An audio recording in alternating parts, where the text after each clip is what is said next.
Hello ವೀಕ್ಷಕರೇ, ನಮಸ್ಕಾರ. ಸ್ಪಂದನ ಮಾತಿಗೆ ಸ್ಪಂದಿಸಿದ್ದೇ ತಪ್ಪಾಯ್ತಾ?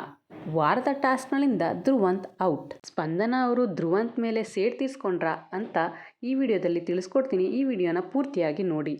ಈ ವಿಡಿಯೋ ಇಷ್ಟ ಆಗಿದ್ರೆ ಲೈಕ್ ಮಾಡಿ, ಶೇರ್ ಮಾಡಿ ಮತ್ತು ನಮ್ಮ ಚಾನಲ್ನ ಸಬ್ಸ್ಕ್ರೈಬ್ ಮಾಡ್ಕೊಳ್ಳಿ. ಕನ್ನಡದ ಜನಪ್ರಿಯ ರಿಯಾಲಿಟಿ ಶೋ ಬಿಗ್ ಬಾಸ್ 12ನೇ ಸೀಸನ್ ಶುರುವಾಗಿ 3ನೇ ವಾರಕ್ಕೆ ಕಾಲಿಟ್ಟಿದೆ. ಈ 2 ವಾರದಲ್ಲೇ ಬಿಗ್ ಬಾಸ್ ಮನೆಯಲ್ಲಿ ದೊಡ್ಡ ಕೋಲಾಹಲ ಸೃಷ್ಟಿಯಾಗಿದೆ. ಜನತೆಯಿಂದ ಬಂದ ವೋಟ್ನಿಂದ ಸ್ಪಂದನ ಮತ್ತು ಮಾಳು ಇಬ್ಬರು ಕೊನೆಯ ಕ್ಷಣದಲ್ಲಿ ಫೈನಲಿಸ್ಟ್ ಆಗಿ ಆಯ್ಕೆಯಾಗಿದ್ದಾರೆ. ಕಳೆದ ಸಂಚಿಕೆಯಲ್ಲಿ ಬಿಗ್ ಬಾಸ್ ಮನೆಯಲ್ಲಿ ಸ್ಪಂದನ ಹಾಗೂ ಧ್ರುವಂತ್ ಮಧ್ಯೆ ಗಲಾಟೆ ನಡೆದಿತ್ತು. ಒಳ್ಳೆಯವನ ನಾಟಕ ಇವಾಗ ತೋರಿಸ್ತೀನಿ ಎಂದು ಏಕಾಏಕಿ ಸ್ಪಂದನ ಮೇಲೆ ಧ್ರುವಂತ್ ರೇಗಿದ್ದರು. ಈಗ ಕಲರ್ಸ್ ಕನ್ನಡ ಸಾಮಾಜಿಕ ಮಾಧ್ಯಮದಲ್ಲಿ ಹೊಸ ಪ್ರೋಮೋವೊಂದನ್ನು ಬಿಡುಗಡೆ ಮಾಡಿದೆ. ಬಿಡುಗಡೆಯಾದ ಪ್ರೋಮೋದಲ್ಲಿ ಮೊದಲ ಫಿನಾಲೆಯ ಈ ವಾರ ತಾವು ಫೈನಲಿಸ್ಟ್ ಆಗಿ ಬಿಗ್ ಬಾಸ್ ಮನೆಯಲ್ಲಿ ತಮ್ಮ ಪ್ರಯಾಣ ಮುಂದುವರೆಸಲು ಇದು ಕಟ್ಟಕಡೆಯ ಅವಕಾಶ ಎಂದು ಬಿಗ್ ಬಾಸ್ ಹೇಳಿದ್ದಾರೆ.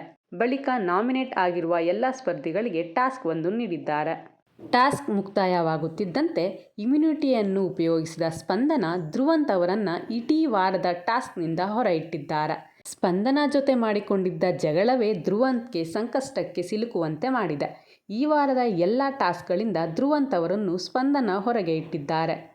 ಇದರಿಂದ ಧ್ರುವಂತ್ ಅವರಿಗೆ ಈ ವಾರ ಪೂರ್ತಿ ಯಾವ ಟಾಸ್ಕನ್ನು ಆಡಲು ಅವಕಾಶ ಇರೋದಿಲ್ಲ. ಈ ವಾರದ ಎಲ್ಲ ಟಾಸ್ಕ್ನಿಂದ ಬ್ಲಾಕ್ ಆಗಿದ್ದಾರೆ. ಸ್ಪಂದನ ಅವರು ಧ್ರುವಂತ್ ಮೇಲೆ ಸೇಡ್ ತೀರಿಸ್ಕೊಂಡ್ರಾ? ಸ್ಪಂದನ ಅವರು ಮಾಡಿದ್ದು ಸರಿನಾ ತಪ್ಪಾ ಅಂತ ಕಮೆಂಟ್ ಬಾಕ್ಸಲ್ಲಿ ತಿಳಿಸಿ. ಇನ್ನು ಯಾರ್ಯಾರು ಈ ವಾರದ ಟಾಸ್ಕ್ನಿಂದ ಬ್ಲಾಕ್ ಆಗ್ತಾರೆ, ಯಾರು ಫೈನಲಿಸ್ಟ್ ಆಗಿ ಸೆಲೆಕ್ಟ್ ಆಗ್ತಾರೆ ಅಂತ ಮುಂದಿನ ವಿಡಿಯೋದಲ್ಲಿ ತಿಳಿಸ್ಕೊಡ್ತೀನಿ.